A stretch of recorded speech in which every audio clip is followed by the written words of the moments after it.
She said I should be grateful for the opportunity to join their vacation, dismissing my year's savings with contempt. So I paid for everyone except her. When she was denied boarding, the real drama began.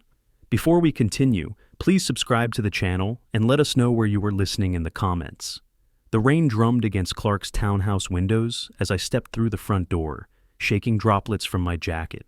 The manila folder tucked under my arm contained everything we'd need for tomorrow's departure.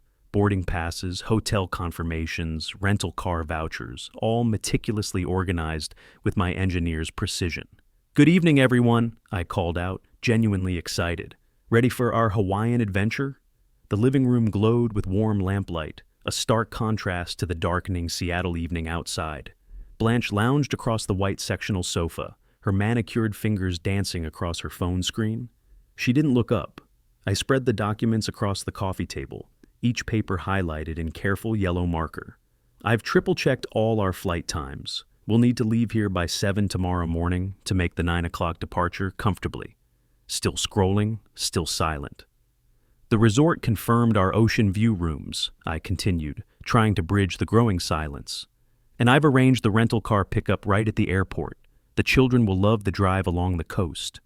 Her thumb moved in lazy circles on the screen. A small sigh escaped her lips, the kind that suggested profound inconvenience. "Blanche?" I tried again, my enthusiasm beginning to waver. "Did you want to review any of these details?" Finally, she glanced up, her expression flat and disinterested. "I assume you've handled everything properly." Her eyes returned to the glowing screen. "You always do." The dismissal stung more than it should have. I'd spent the entire afternoon organizing these papers, calling hotels, confirming reservations. Every detail planned with care, every contingency considered. "Where's Clark?" I asked, needing someone to share my excitement about tomorrow's trip. "Working late again."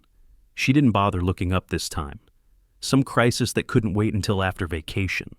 I gathered my papers more slowly, the enthusiasm cooling in my chest. Through the kitchen window, I could see Jasper's bicycle leaning against the garage door, and Ella's jump rope coiled neatly on the patio chair. Tomorrow, those children would experience their first Hawaiian sunrise. That thought alone made every arrangement worthwhile. "I should mention," I said carefully, "this trip represents my entire year's savings. But seeing the family together, watching the children discover new places..." She finally looked up, her phone lowering just enough to make eye contact. When she spoke, her voice carried the casual indifference of someone discussing weather. "Oh, Silas, you really don't need to expect any gratitude from us. It's not like we asked you to spend your money."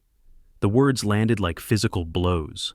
I stood frozen in the entryway, rain still pattering against the windows, the carefully organized papers suddenly heavy in my hands. Not gratitude, for a year's savings, for months of planning, for choosing their happiness over my financial security. "I see," I managed, my voice remarkably steady. She'd already returned to her screen, thumb resuming its endless scroll. The conversation, from her perspective, was over. Just another interaction with the family wallet that happened to speak. I folded the papers with deliberate precision, each crease sharp and clean. "Well then, I suppose we'll see you bright and early tomorrow morning." She hummed, not looking up. The door clicked softly behind me as I stepped back into the rain. The walk to my car felt longer than usual, each step echoing on the wet pavement. Inside the Honda, I sat for a moment, listening to raindrops percussion against the roof. 35 years of working double shifts, 35 years of saying yes to overtime, no to vacations, maybe to restaurant dinners. Every dollar saved with purpose, every sacrifice made with love. And she didn't think they needed to be grateful. The engine hummed to life, windshield wipers matching the rhythm of my heartbeat. The 20-minute drive home stretched ahead, plenty of time to think, to remember, to decide what someone who doesn't expect gratitude actually deserves. The coffee shop memory surfaced as I pulled onto the main road, 2 weeks ago when optimism still felt reasonable, when family meant something different than it did tonight. The windshield wipers matched my heartbeat as Pike Place Market materialized in memory. That Thursday afternoon, when everything still seemed possible, when I believed family meant gratitude was unnecessary because love made it automatic. Pike Place Roasters hummed with its usual afternoon energy. tourists mixing with locals, the espresso machine hissing steam into ceramic cups. I'd claimed a small round table near the window, travel brochures spread like colorful fans across the worn wood surface. Each pamphlet represented hours of research, comparing prices, reading reviews, seeking that perfect balance between memorable and affordable.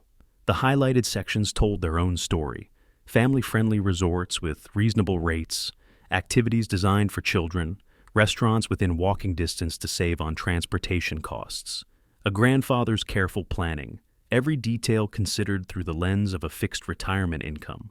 I'd arrived early, naturally. Punctuality was part of my DNA, engineered into my personality through decades of project deadlines and manufacturing schedules. The anticipation felt wonderful, that warm excitement of sharing something special, of watching faces light up with possibility. Blanche swept in 15 minutes late, her presence immediately transforming the cozy coffee atmosphere into something more charged. She carried herself like someone accustomed to attention, her blonde hair perfectly styled despite the Seattle drizzle, designer handbag positioned just so. "Sorry I'm late," she said, though her tone suggested routine rather than actual apology. Traffic was absolutely insane. She settled across from me, immediately pulling out her phone and placing it prominently on the table, screen up, notifications visible. The universal signal that this conversation would compete with more interesting digital demands. "I'm so excited to share these options," I began, pushing the nearest brochure toward her. "This resort in Maui has incredible family programs. The children would love the snorkeling lessons, and there's a kids club that—" "These look so basic," she interrupted, barely glancing at the carefully researched materials. Her finger tapped against her phone screen, scrolling through what appeared to be hotel websites. "I mean, they're fine, I suppose, for some families." The dismissal hit harder than expected. These weren't random selections. Each resort represented careful consideration of amenities, location, and cost. Reviews read late into the night, price comparison spreadsheet across multiple websites. "The reviews are excellent," I tried again, opening to a highlighted page. 5-star ratings for family accommodations, and the location offers. "Look at this place," she said, turning her phone toward me. The screen displayed images of an obviously luxury resort, infinity pools, private beach cabanas, spa facilities that could finance a small car. Now, this is what I call a proper Hawaiian vacation. The price tag wasn't immediately visible, but the visual cues told the story. This wasn't accommodation, this was aspiration. The kind of place that appeared in magazines, not retirement budgets. "That looks beautiful," I admitted carefully, "but I imagine it's quite— Don't you want the children to have amazing memories?" Her voice carried that particular tone I'd learned to recognize. Concern wrapped around judgment, love weaponized into guilt. This is their first Hawaiian vacation? Shouldn't it be absolutely perfect? Clark arrived then, slightly out of breath, juggling his laptop bag and coffee cup. Sorry. Got held up with a client call that went completely sideways." He kissed Blanche's cheek before settling into the remaining chair. "What are we looking at?" She immediately angled her phone toward him, the luxury resort still glowing on the screen. "I found the most incredible place for our trip. Private beach access, world-class dining, a kids program that includes surfing lessons." "Wow," Clark said, genuinely impressed. "That looks amazing. Dad, this is incredible." I felt the familiar tug-of-war beginning in my chest, the desire to please warring with the reality of my savings account. These were good people. Blanche's enthusiasm, however misguided, came from wanting the best for her family. Clark's excitement was genuine, his trust in my planning complete. "The cost would be significantly higher," I said carefully, "than what I'd budgeted for this trip." "But if you really love them," Blanche continued, her eyes finding mine with laser precision, "you wouldn't hesitate, would you? I mean, what's money compared to creating lifelong memories for Jasper and Ella?" The manipulation was elegant in its simplicity. Question my love through my willingness to spend, transform financial prudence into emotional inadequacy, make saying no equivalent to caring less. "Blanche has such great taste in these things," Clark added, unknowingly reinforcing her position. "And Dad, money isn't something you need to worry about. We're family." But it was my money, my year's savings, my retirement security traded for their upgraded comfort. I looked at the brochures spread across the table. My careful research suddenly transformed into evidence of insufficient love, proof that I didn't want the absolute best for my grandchildren. If it's what makes everyone happy, I heard myself saying, the words tasting like surrender, then, of course, we can make arrangements. Blanche's smile was immediate and radiant. This is going to be absolutely incredible. The children will never forget this trip. Neither, I realized, would I. The booking changes took 20 minutes of phone calls, credit card numbers recited with careful precision, confirmation numbers written in the margins of my now obsolete research. The resort clerk was professional and efficient, treating a year's retirement savings like a routine Tuesday transaction. All set, I announced, closing my notebook. New confirmations will be emailed this evening. You're the best grandfather in the world, Blanche said, already photographing the luxury resort website for what I assumed would become social media content. The kids are going to absolutely die when they see these pools. Clark squeezed my shoulder. Thanks, Dad. This means everything to us.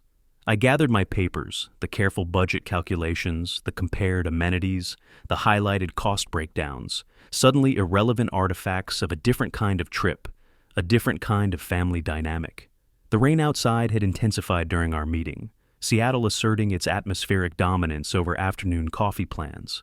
I walked to my car with a heavier step than I'd arrived with, the excitement of shared planning replaced by the weight of financial reality. But they were happy.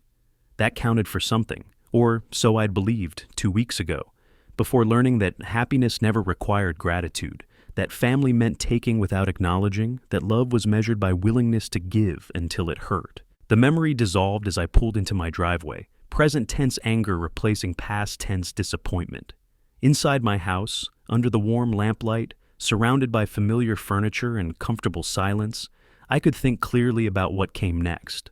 The house welcomed me with its familiar quiet, rain continuing its gentle percussion against the windows. I hung my damp jacket in the hallway closet, the evening's confrontation still echoing in my mind like a struck bell that wouldn't stop ringing. In the kitchen, I put the kettle on for tea, Earl Grey, the same blend I'd enjoyed every evening for the past 15 years. Routine felt important now, anchoring me to something solid while my thoughts churned through what had just happened. My favorite chair waited in the living room, the reading lamp casting warm circles on the side table, where I spread out the travel documents. Each paper told part of the story. Original budget calculations crossed out in favor of luxury alternatives. Credit card receipts for amounts that made my stomach tighten. Confirmation numbers for a vacation that had grown beyond recognition. The tea steamed in its cup as I settled back. Documents arranged like evidence in a case I was building against myself. How had I gotten here? When had saying yes become automatic, regardless of the cost? The answer lived in a pattern I could trace through years of similar moments. Holiday gift expectations that escalated annually. Birthday parties that required professional planning. Family gatherings where I provided venue, food, entertainment, and cleanup, while receiving critiques about execution. Each time, I'd told myself that family harmony was worth the price. Each time, the price had increased. Tonight's insult crystallized something that had been building for months. You really don't need to expect any gratitude from us. As if gratitude was presumptuous, as if acknowledgement was too much to ask. I pulled out my phone, scrolling to the airline's customer service number. The decision formed with engineering precision. Identify the problem, calculate the solution, implement with methodical efficiency. The hold music played Mozart while I waited, giving me time to consider consequences. Clark would be upset. The children might be disappointed, at least initially. But some lessons were worth the discomfort they required. Thank you for calling Delta Airlines. This is Sarah. How can I help you today? Good evening, Sarah. I need to modify a reservation for tomorrow morning's flight to Honolulu. Of course, sir. Can I get your confirmation number? I read the digits slowly, precisely. No room for error now. I see 4 passengers on flight DL 1543 departing Seattle at 9:15 a.m. What changes would you like to make? I need to cancel one of the tickets. Blanche Hart, passenger seat 12B. There was a brief pause, the soft clicking of keyboard keys. I can certainly help with that. Since this is less than 24 hours before departure, there will be a cancellation fee of $200. Is that acceptable? Perfectly acceptable. More typing, more Mozart. I sipped my tea and watched rain streak down the living room window. Somewhere across town, Blanche was probably still scrolling through her phone, completely unaware that her Hawaiian vacation had just evaporated. All right, Mr. Hart, that ticket has been canceled. Your refund, minus the cancellation fee, will appear on your credit card within 3 to 5 business days. Is there anything else I can help you with tonight? That's everything, thank you. The confirmation number went into my notebook, filed away with the other documentation. Evidence of a decision made with clear purpose and steady hands. I leaned back in my chair, feeling something I hadn't experienced in years, the satisfaction of drawing a line, of saying no when yes had become automatic, of choosing self-respect over family peace. Tomorrow would bring consequences. Clark would call, confused and hurt. There would be tears, probably, accusations, certainly. But there would also be a lesson about gratitude, about appreciation, about the difference between entitlement and family love. The engineering part of my mind began scenario planning. Blanche would discover her ticket cancellation at the airport check-in counter. The shock would be immediate and public. The embarrassment would be acute. The realization that her actions had consequences would be educational. I finished my tea and began preparing for tomorrow's early departure. My suitcase needed packing, clothes for 5 days in Hawaiian sunshine, camera for capturing memories, books for quiet beach afternoons. The trip would continue, just with different passengers and a very different dynamic. The bedroom felt peaceful as I selected shirts and shorts, each garment folded with care. This vacation would be what it was originally meant to be, time with my son and grandchildren, sharing experiences and creating memories without the constant weight of unacknowledged sacrifice. In the bathroom, I brushed my teeth while mentally rehearsing tomorrow's airport scene.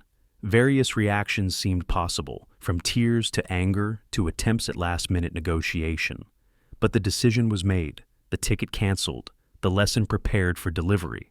Sleep came easier than expected. No guilt, no second-guessing, no anxiety about morning confrontations. Just the deep satisfaction of a problem correctly diagnosed and a solution properly implemented. Tomorrow would test my resolve. But tonight, for the first time in months, I felt like myself again. Someone whose generosity deserved acknowledgement, whose sacrifices warranted appreciation, whose love was valuable enough to require gratitude in return. The alarm clock ticked steadily beside my bed, counting down to 7 a.m. and whatever consequences awaited. I closed my eyes and smiled, already looking forward to Hawaiian sunsets viewed with people who understood that saying thank you wasn't optional, it was essential. Dawn crept through my bedroom curtains without the harsh intrusion of an alarm clock. My internal clock had awakened me naturally at 6, the way it always did on important days. Sleep had come easily the night before, the deep rest of someone whose conscience was finally clear. The shower water ran hot against my shoulders as I planned the morning's sequence. Methodical preparation had always been my strength. 35 years of engineering projects had taught me that success lived in the details. Today's project simply happened to be personal rather than professional. I dressed with extra care, selecting clothes that would photograph well for whatever social media documentation might emerge from this trip. Khaki pants, pressed cotton shirt, comfortable walking shoes. The grandfather uniform that had served me well for a decade. Downstairs, coffee brewed while I spread the travel documents across the kitchen table one final time. 4 boarding passes instead of 5. The empty space where Blanche's ticket had been felt symbolic somehow, like an equation finally balanced. My suitcase waited by the front door, packed with modest vacation clothes that contrasted sharply with the luxury accommodations they had insisted upon. Everything folded with military precision, each item serving a specific purpose. A paperback novel for the flight, reading glasses in their protective case, blood pressure medication in its daily organizer. The family photos on the mantel caught my attention as I carried my coffee cup to the living room. Recent Christmas pictures showing all of us gathered around the tree. Blanche's perfect smile radiating satisfaction, while the children opened gifts I'd purchased. Her expression in those photos told the story.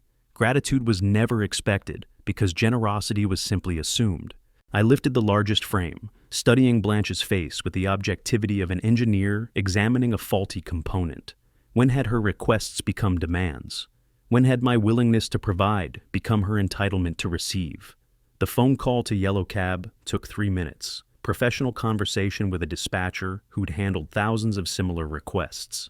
Airport departure, Terminal A, passenger pickup at 7:45. Standard Saturday morning logistics that concealed extraordinary Saturday morning purpose.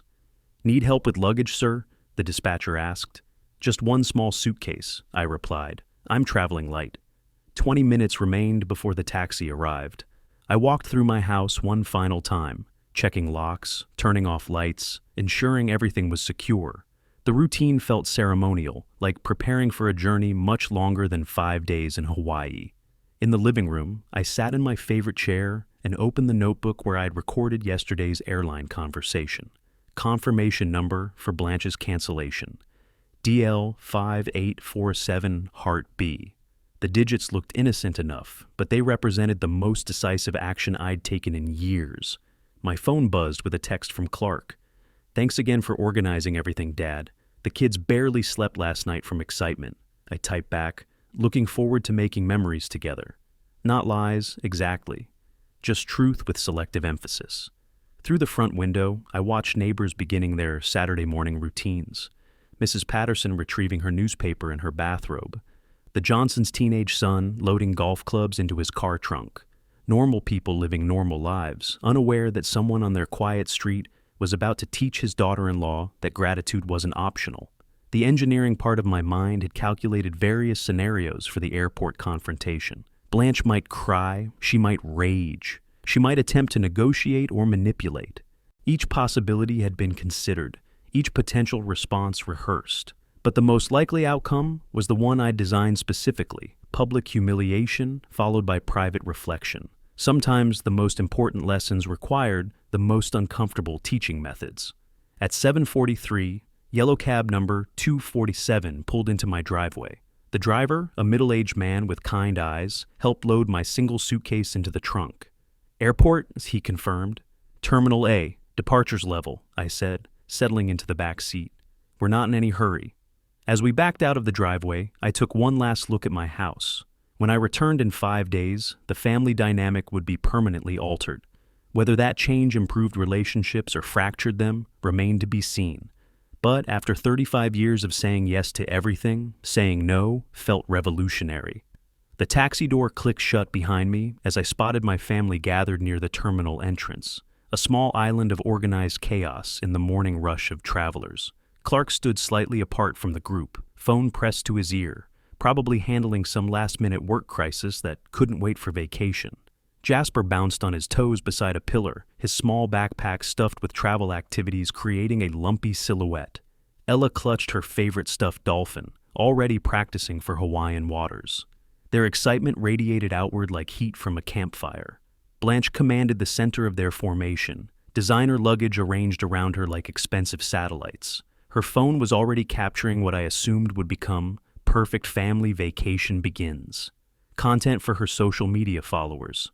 Grandpa Silas, Jasper launched himself toward me the moment he spotted my approach. Is our airplane really, really big? Big enough to fit all of us comfortably, I assured him, accepting his enthusiastic hug. And fast enough to get us to Hawaii before lunch. Ella's eyes widened with wonder. Will we see dolphins from the airplane window? We might see the ocean, I said, kneeling to her level, but we'll definitely see dolphins when we get there. Clark ended his call and joined our reunion, relief evident in his expression. Perfect timing, Dad. I was starting to worry about traffic. I always plan for contingencies, I replied, which was truer than he could possibly understand. Blanche glanced up from her phone long enough to acknowledge my arrival with a casual nod. Ready for our luxury adventure? She asked, already turning back to her screen. I've been researching the resort's amenities. The spa package alone is worth more than most people spend on entire vacations. Her casual mention of cost stung exactly as it was intended to, a reminder of her expensive tastes and my willingness to indulge them. Yesterday's conversation echoed in my memory. You really don't need to expect any gratitude from us. The children's excitement is payment enough, I said carefully, watching her face for any recognition of the subtle correction. She missed it entirely, already scrolling through resort photos. Clark gathered us into movement toward the terminal entrance. Let's get checked in so the kids can see the airplane up close. The family parade began its migration through the sliding glass doors. Jasper skipped ahead, while Ella maintained her careful grip on the Dolphin. Clark managed logistics with practiced efficiency, counting heads and tracking carry-on bags. I positioned myself slightly behind the group, observing family dynamics with new objectivity. This morning, I was both participant and student, watching the relationships I was about to permanently alter. Blanche's stride carried the confidence of someone who'd never encountered an obstacle money couldn't remove. Her phone remained active, documenting each moment of their grand adventure. The luxury vacation she'd demanded, funded entirely by my retirement savings, was already becoming personal mythology. "This resort has been featured in 3 magazines this year," she announced to no one in particular. "The presidential suite includes a private butler service." Clark looked slightly uncomfortable.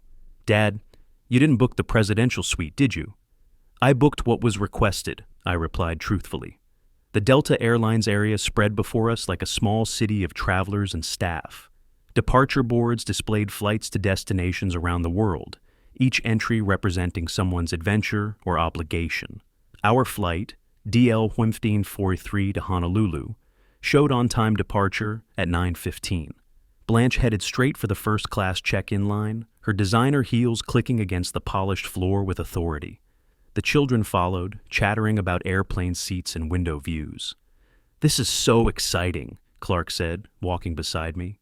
"When was the last time the whole family took a trip together?" "Too long," I answered, which wasn't technically a lie. The check-in counter approached with each step, staffed by professional Delta employees in crisp uniforms. Behind that counter waited the moment of truth, the system check that would reveal my careful planning.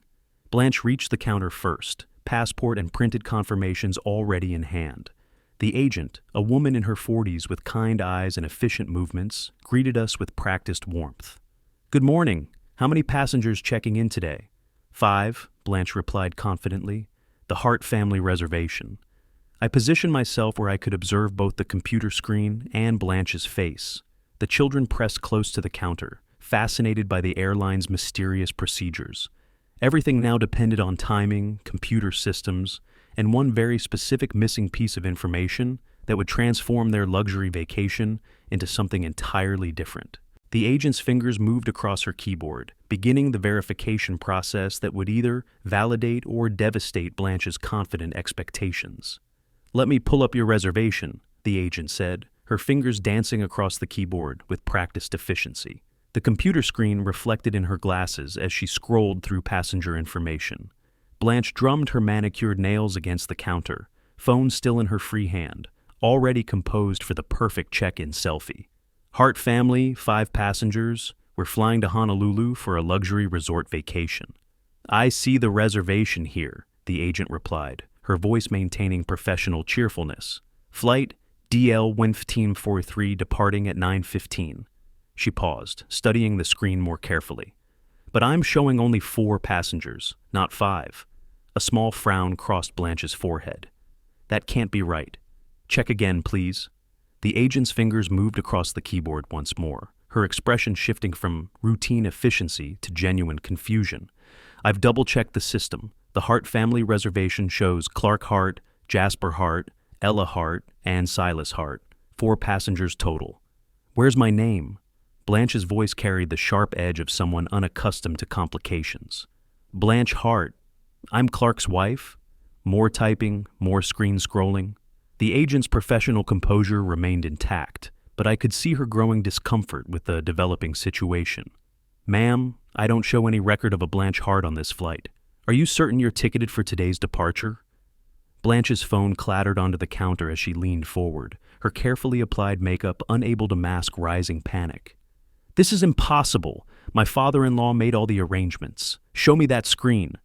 Clark stepped closer, his expression shifting from casual interest to concerned confusion. "Dad, do you have Blanche's confirmation number? Maybe there's a separate booking." I reached into my jacket pocket with deliberate calm, withdrawing the folder containing our travel documents. Every movement was calculated, every gesture designed for maximum impact. "Let me check my records," I said, opening the folder and pretending to study papers I could recite from memory. The children watched with wide eyes, sensing adult tension without understanding its source. "Well," Blanche demanded, her voice climbing toward panic. "Where's my ticket?" I looked up from the papers, meeting her eyes directly. "Perhaps you weren't sufficiently grateful for the opportunity." The words landed like stones in still water, creating ripples of shock that spread across every face. The agent stepped back slightly, recognizing a family crisis beyond her professional boundaries. "What did you just say?" Blanche whispered. "You told me last night that you didn't need to expect any gratitude. I decided to take you at your word." Clark's face went white. "Dad, please tell me you didn't." "I canceled her ticket yesterday evening," I continued, my voice steady and clear. After she explained that my year's savings didn't warrant appreciation, Blanche grabbed the counter edge, her knuckles turning white. "You can't be serious. This is insane." "This is education," I replied calmly. "Sometimes respect must be learned through experience." The agent cleared her throat delicately. "Excuse me, but if you need to make ticket changes, you'll need to speak with our customer service desk. I can only process existing reservations." "No!"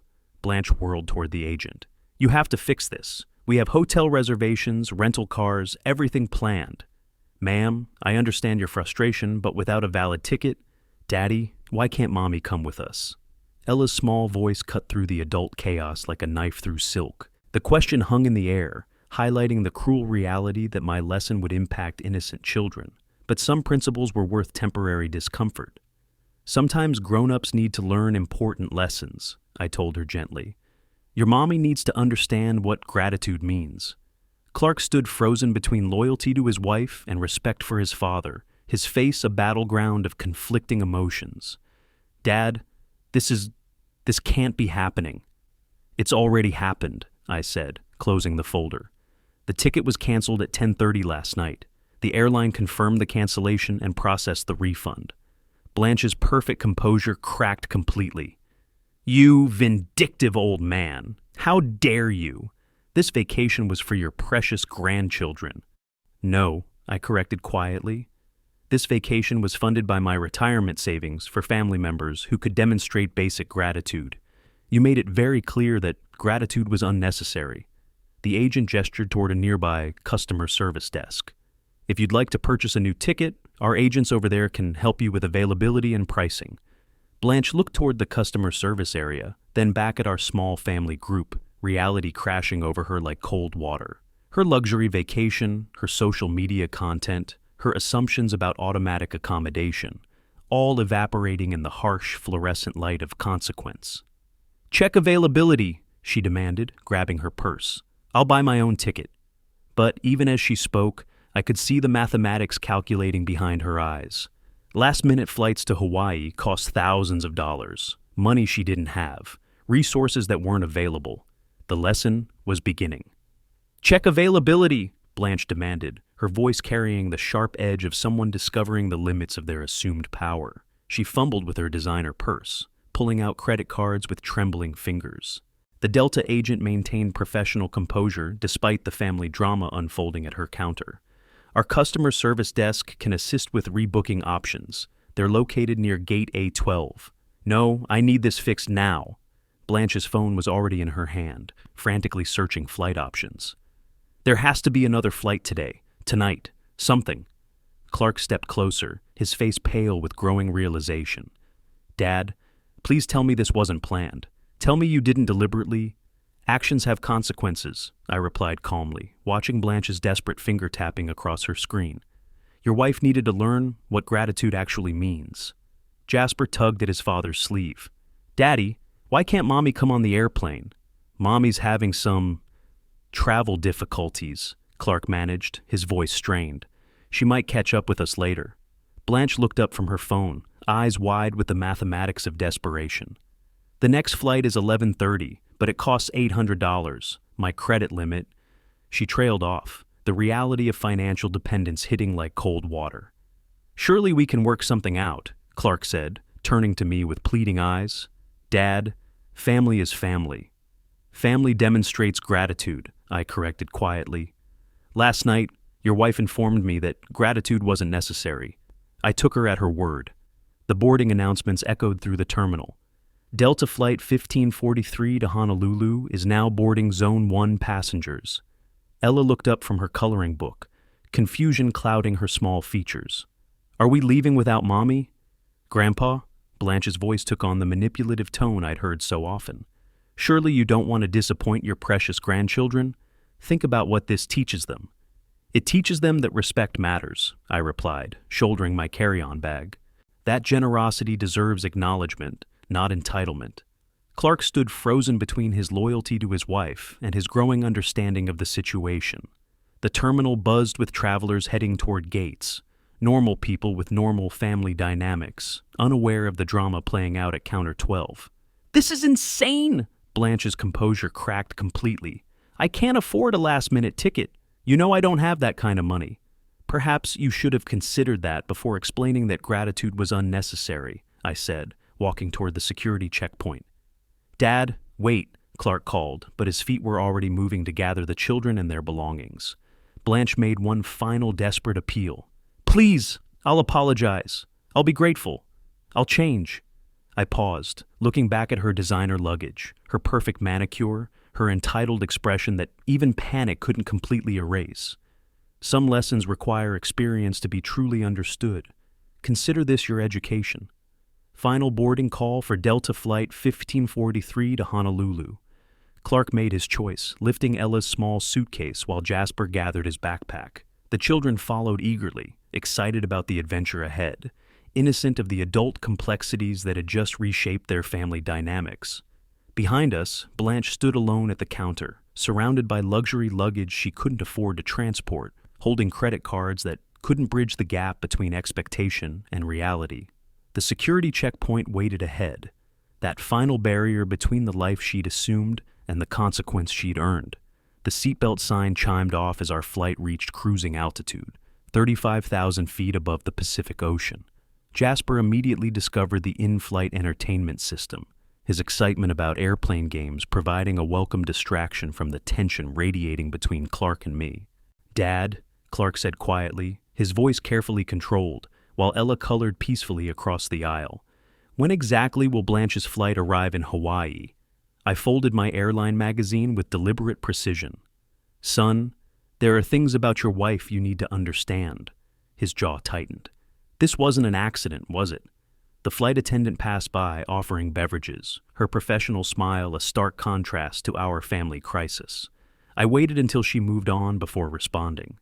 For 3 years, Blanche has spoken to me with complete disrespect. Every holiday, every birthday, every family gathering, the pattern has been identical. Dad, she's just particular about things. She wants the best for Thursday night, I interrupted gently. She told me I should be grateful she allows me to join family trips, that my year's savings didn't warrant any appreciation. Clark's face went white. She said that? Jasper looked up from his game. Grandpa, will Mommy's airplane catch up to ours in the sky? Mommy will join us when she's feeling better, I told him, maintaining the necessary fiction. Keep playing your games. Clark leaned closer, his voice dropping to a whisper. How long has she been treating you this way? 18 months of systematic disrespect, every generous gesture met with increasing demands, every accommodation followed by higher expectations. I pulled out my phone, despite airplane mode, and showed him saved message threads. I documented everything to protect our family. His eyes widened as he read the progression of entitled communications, demands disguised as requests, dismissive responses to my accommodations. I never saw these messages, he said, scrolling through months of evidence. She was careful to hide her true nature from you, but grandfather-in-law seemed like an acceptable target for her frustration. The airplane hummed steadily through clear skies, carrying us toward our Hawaiian destination, while Clark processed the reality of his marriage. Other passengers dozed or read, unaware that someone's worldview was crumbling in seat 15F. The coffee shop meeting 2 weeks ago, I continued, she dismissed every option I'd researched, demanded luxury accommodations that cost my entire year's savings, then manipulated you into supporting her position. Clark rubbed his forehead. I thought you wanted to splurge on the family. I wanted to create memories with my grandchildren. She wanted content for her social media accounts. Ella called across the aisle. I hope Mommy feels better soon so she can see the dolphins. She will, sweetie, Clark assured her, though his voice carried new uncertainty. Dad, even if she was disrespectful, leaving her at the airport seems... He trailed off, struggling with loyalty and logic. Sometimes consequences are the only teacher that works. 35 years of engineering taught me that systems require feedback to function properly. The flight attendant returned with coloring books for the children, professionally accommodating their needs while we navigated adult complexities. Clark watched his daughter accept the gift with genuine gratitude, a stark contrast to his wife's entitled expectations. "I've been blind," he said finally, "haven't I? Love often makes us overlook patterns we'd recognize in any other relationship." Jasper bounced in his seat. "Dad, this airplane is so cool. Thank you for bringing us to Hawaii." The innocent gratitude in his grandson's voice seemed to crystallize something for Clark. Here was appreciation offered freely, joyfully, without manipulation or demand. "Your children understand gratitude naturally," I observed. "They learned it despite their mother's example, not because of it." Clark nodded slowly, looking at his excited son, his contentedly coloring daughter, then back at the evidence on my phone screen. "The family vacation continues as planned," I said quietly, "with family members who understand that generosity deserves appreciation, not entitlement." Outside the airplane window, the endless Pacific stretched toward our Hawaiian destination, carrying us away from the consequences Blanche would face alone, toward the family harmony that mutual respect could finally make possible. The soft chime of restored cellular service echoed through the cabin as our flight crossed into Hawaiian airspace. My phone immediately buzzed with a cascade of notifications, 15 missed messages, 3 voicemails, and counting. Clark's device lit up simultaneously, his screen filling with angry red notification bubbles. He stared at the accumulating alerts with growing apprehension. "I'm not sure I want to read these," he said quietly, glancing toward the children, who remained absorbed in their activities. "Truth has a way of revealing itself," I replied, calmly reviewing my own message queue. The progression was exactly what I'd expected: desperation, anger, manipulation, then pure vindictive fury. The first message had arrived just after takeoff. "You've ruined everything. How could you do this to family?" By the third message, her tone had shifted. "This is sabotage and manipulation. I'm calling lawyers." Message 7 revealed her true character. "You selfish old man. You can't stand that I have better taste than your bargain basement planning." Clark read silently, his face growing paler with each swipe. "She's never written anything like this to me." "Check the timestamps," I suggested. "Notice how she escalates when challenged." His phone buzzed with a new arrival. "Clark will never forgive you for destroying his children's vacation. They'll grow up knowing their grandfather is vindictive and cruel." "She's using the kids as weapons," Clark whispered, the recognition hitting him like a physical blow. I showed him my phone, scrolling through 18 months of documented communications. "These messages go back to last Christmas. Notice the pattern?" Each thread told the same story. My polite accommodations met with increasing demands, gratitude replaced by entitlement, family generosity transformed into expected obligation. Jasper looked up from his game console. "Dad, this airplane has the best movies. Can we watch one together?" "In a few minutes, buddy," Clark managed, his voice strained as another message arrived. "I'll make sure everyone knows what kind of person you really are. Social media will expose your true character." Clark stared at his phone screen, watching his wife's digital meltdown unfold in real time. "How long have you been saving these messages?" "Since she started treating family communications like business negotiations," I replied. "I documented everything to protect us from exactly this kind of reaction." Another message. "I'm stuck at this airport with no money because you're too petty to handle honest feedback." "Honest feedback?" Clark read aloud, then looked at me. "Is that what she called her behavior? Your wife has convinced herself that disrespect equals honesty, that gratitude is weakness, that family generosity is her inherent right." Ella held up her coloring book. "Look, Daddy, I drew our family on the beach." The innocent artwork showed stick figures holding hands under a palm tree. Grandpa, Daddy, Jasper, Ella, and a separate figure labeled Mommy standing apart from the group. "That's beautiful, sweetheart," Clark said, but his eyes remained on his phone where new messages continued arriving. "You planned this vindictive revenge because you're jealous of our happiness. Pathetic. Clark's hands were shaking now. I can't defend this behavior anymore. Nor should you, I said gently. Some people reveal their true nature when consequences finally arrive. The flight attendant announced our descent into Honolulu, but Clark remained transfixed by the escalating digital abuse streaming from his wife. Every marriage counselor will hear about this. Every friend, every family member. You've declared war on your own family. Dad, Clark said slowly, I think I've been married to someone I never really knew. Love often makes us see potential rather than reality, I replied. But the children deserve better than walking on eggshells around someone who mistakes generosity for weakness. One final message arrived as the airplane began its descent. Enjoy your precious vacation. This isn't over. Clark powered off his phone and looked at his children, Jasper excited about landing, Ella proudly displaying her crayon artwork, then back at me. Thank you, he said quietly, for showing me what I couldn't see myself. The Hawaiian Islands appeared through the airplane windows, emerald jewels set in azure ocean, promising 5 days of family time, without manipulation, without entitlement, without the toxic pattern that had finally been broken. Below us lay paradise, and for the first time in years, we had the right family members to enjoy it properly.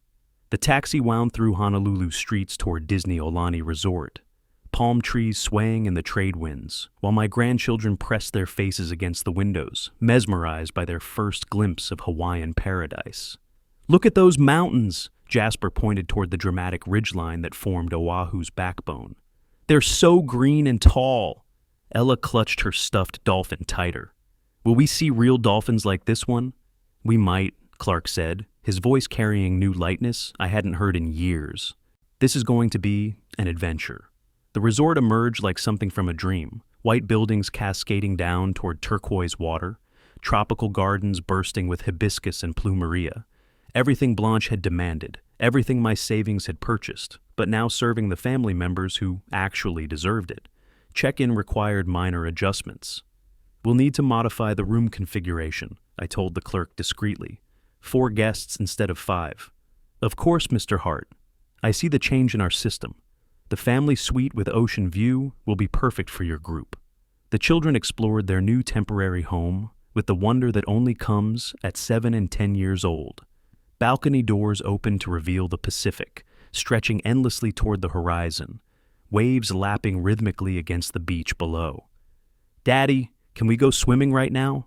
Ella bounced on her toes, already changing into her new bathing suit. After we unpack and get settled, Clark promised, and I noticed something remarkable. His response came without checking his phone, without consulting an absent wife's preferences, without navigating anyone's emotional landmines. Our first family meal at the resort restaurant flowed with natural conversation. No complaints about service timing, no criticism of the children's menu choices, no demands for different seating, just a grandfather, father, and 2 excited children sharing fish tacos and talking about tomorrow's adventures. Can we call Mommy to tell her about the hotel? Jasper asked between bites.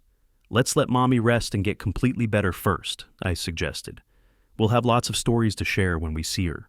Clark's phone buzzed discreetly on the table. He glanced at the screen, caught my eye, and silently showed me the preview.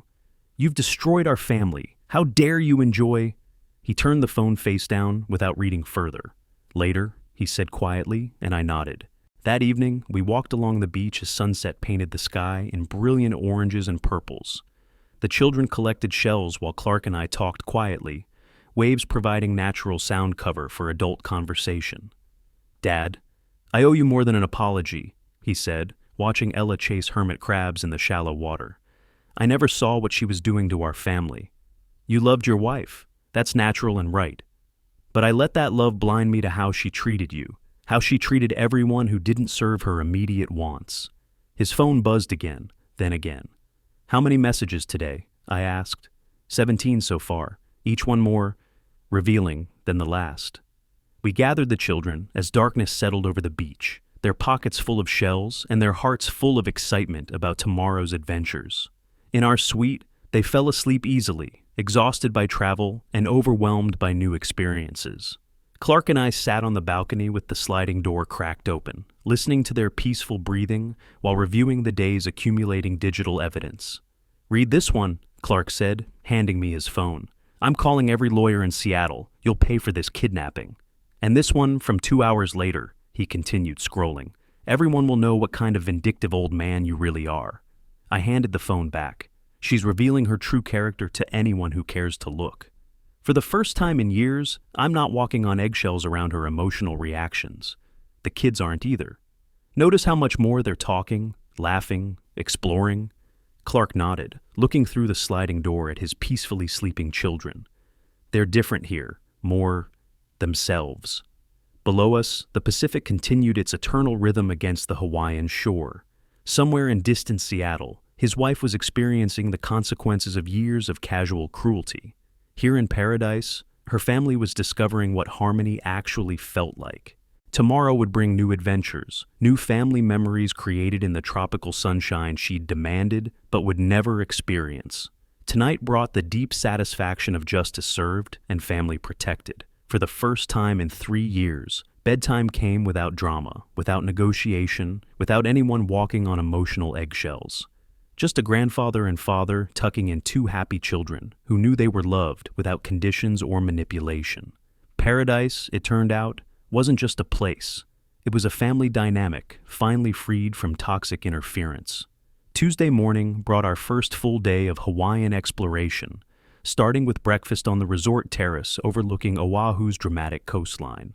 The children attacked their pancakes with vacation enthusiasm, while Clark planned our itinerary without consulting anyone's social media requirements. "Pearl Harbor first," he announced, "then Diamond Head this afternoon if everyone's energy holds up." "What's Pearl Harbor?" Ella asked, syrup decorating her chin. "A place where we learn about brave people who protected our country," I explained, keeping the history age-appropriate. The memorial boat ride across the harbor provided perfect educational opportunities. Standing where history changed the course of nations, surrounded by families from around the world, my grandchildren absorbed lessons about sacrifice and service that no classroom could teach. "Grandpa," Jasper whispered as we stood in the memorial's solemn quiet, "were you alive when this happened?" "No, but my father was. He served in the Pacific during the war that followed." Clark's phone buzzed insistently in his pocket. He glanced at it, silenced the notification, and returned attention to our family experience.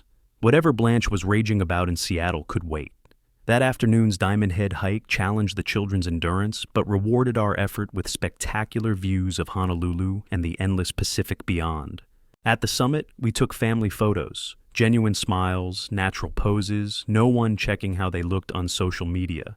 "Can we send a picture to Mommy?" Ella suggested, her small face glowing with accomplishment. "Of course," Clark agreed, selecting the best shot. "She'll love seeing how brave you were on this big hike." That evening, after the children fell asleep, we established our new routine.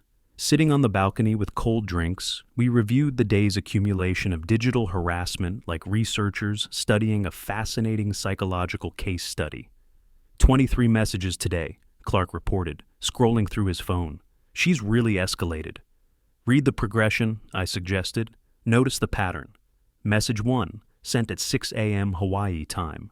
You're poisoning my children against me. Message 12, arriving during our Pearl Harbor visit. I'm documenting everything for parental alienation charges. Message 23, received during dinner. Clark, if you don't come home immediately, you'll find divorce papers waiting. She's cycling through every manipulation technique she knows, Clark observed, and revealing her true character more clearly than I ever could. Wednesday brought the Polynesian Cultural Center, where Hawaiian traditions taught lessons about family respect and community harmony that felt almost prophetic. The children learned to make leis, participated in traditional dances, and absorbed cultural values about treating elders with reverence. In Hawaiian culture, our guide explained, family harmony is sacred. Each generation supports the others. Jasper nodded seriously. We have good harmony with Grandpa and Daddy. That evening's message count reached 31. Thursday's beach day provided perfect family relaxation. The children built sandcastles while Clark and I talked story, as the locals say, sharing memories and planning future adventures that might actually happen without sabotage. "Dad," Clark said, watching Ella chase waves in the shallows, "I can't remember the last time I felt this peaceful." My phone buzzed. Blanche again. You've stolen my husband and children. This isn't over. I showed Clark the screen. 35 messages yesterday. She's completely lost control. That's what happens when consequences finally arrive. Friday morning brought our final full day in paradise. We visited the Dole plantation, rode the pineapple train, and navigated the garden maze while Blanche continued her digital meltdown from 3,000 miles away. The children bought souvenirs with their allowance money, shell necklaces and carved wooden dolphins for the absent mother they still thought was recovering from illness. "Mommy will love these," Ella announced, carefully protecting her purchases. That evening, packing for tomorrow's departure, we tallied the week's evidence. 147 messages documenting her progression from anger to desperation to pure vindictive fury. "She's given us more evidence of toxic behavior than we could have gathered in years," Clark observed. "Sometimes people reveal their true nature when they think no one important is watching." Through our balcony doors, the Hawaiian surf continued its eternal rhythm. Tomorrow would bring the flight home and the inevitable confrontation. But tonight, surrounded by vacation memories and accumulated evidence of necessary intervention, I felt the deep satisfaction of a job well done. The children slept peacefully in their resort beds, their suitcases filled with treasures and their hearts filled with memories of a grandfather who'd chosen their well-being over maintaining a toxic peace. In the morning, we would return to Seattle reality, but we would return as a family that finally understood the difference between harmony and appeasement, between love and manipulation, between keeping peace and enabling dysfunction. Sunday afternoon in Seattle felt gray and drizzling after a week of Hawaiian sunshine, but returning home carried different energy than I'd expected. The children napped in their beds, exhausted from the early flight, while Clark and I prepared for the conversation that would reshape our family dynamics permanently. Blanche waited in the living room, positioned strategically on the white sectional where she'd first insulted my generosity 10 days earlier. Her designer luggage still sat by the door, evidence of the vacation she'd missed and the lesson she'd received. "We need to have an honest conversation about our family," Clark announced, settling into the chair across from her. "I don't know what you think happened," she replied, her voice carrying familiar defensive sharpness. "But I'm the victim here. You abandoned me at the airport." I retrieved my phone from my jacket pocket. "We have considerable evidence of your behavior during our absence." "Evidence? What evidence?" Clark pulled up his message history, showing her the screen. 147 messages, Blanche. 7 days of increasingly hostile communication. Her face went pale. "Those messages were taken completely out of context." "Let's review some of them," I suggested calmly. Message 15. "You selfish old man. You can't stand that I have better taste than your bargain planning." I was upset about missing the family vacation. Message 47, Clark continued reading. "I'll destroy your reputation with everyone we know." "You manipulated my husband against me." Message 93. "The children will grow up knowing their grandfather is vindictive and cruel." She grabbed for Clark's phone. "Stop reading those." "There's a clear pattern here," Clark said, holding the device away from her reach. "Years of disrespectful behavior that I was too blind to recognize." "You were protecting your marriage," I told him gently. "That's natural and admirable." Blanche's composure began cracking. "I was frustrated. I worked hard planning that vacation." "You demanded luxury accommodations using my retirement savings," I corrected, then informed me that gratitude wasn't necessary. I may have been stressed about the trip details." Clark leaned forward. "Blanche, I've read every message you sent this week. I can't defend this behavior anymore." The living room fell quiet except for Seattle rain tapping against the windows. In their bedrooms, the children slept peacefully, protected from adult drama while still surrounded by family love. "I don't want to lose my family," she whispered finally. "Then demonstrate that you understand what respectful family interaction looks like," I replied. "We need new boundaries," Clark added. "Clear expectations about how we communicate with each other." She looked between us, recognizing the shifted dynamic. "What kind of boundaries?" "Grateful acknowledgement when family members make sacrifices," I said. "Respectful communication instead of demands, consideration for others' feelings and finances. And if I can't adapt to these expectations, then you'll continue experiencing consequences like this week," Clark answered. "I won't expose my children to toxic family patterns." From down the hallway came the sound of small feet hitting the floor. "Daddy, Grandpa, We want to show Mommy our presents." "Come on in," Clark called, and suddenly the room filled with the pure energy of excited children carrying Hawaiian treasures. "Mommy, we brought you beautiful shells." Ella launched herself into her mother's arms, shell necklace extended as a peace offering. "Look at all our pictures." Jasper proudly displayed his disposable camera. We learned about volcanoes and saw fish swimming. Blanche hugged her children tightly, tears streaming down her face. "I missed you both so much." "We missed you too," Ella said simply. "But we had wonderful adventures with Daddy and Grandpa." For the next hour, we shared vacation stories and distributed souvenirs. The children's innocent joy provided natural healing energy, their love offering bridges across adult conflicts they didn't fully understand. That evening, as Blanche helped prepare dinner with unusual cooperation, I watched my family begin the work of building healthier dynamics. Change wouldn't happen overnight, but accountability had been established and boundaries were clear. During grace before our meal, Jasper surprised everyone by saying, "Thank you for our family being back together and for Grandpa's wonderful vacation planning." Even Blanche smiled at that, adding quietly, "Yes, thank you for the lessons learned." As evening settled over Seattle and the Hart family shared their first dinner together since the airport confrontation, I realized that sometimes the most difficult acts of love require the courage to risk temporary pain in service of long-term family happiness. Teaching respect through consequences rather than enabling dysfunction through tolerance was perhaps the greatest gift I could give my grandchildren. The rain continued against the windows, but inside our home, the weather was finally clearing. If you like this story, please like this video, subscribe to the channel, and share your impressions of this story in the comments. To listen to the next story, click on the box on the left. Thank you for watching.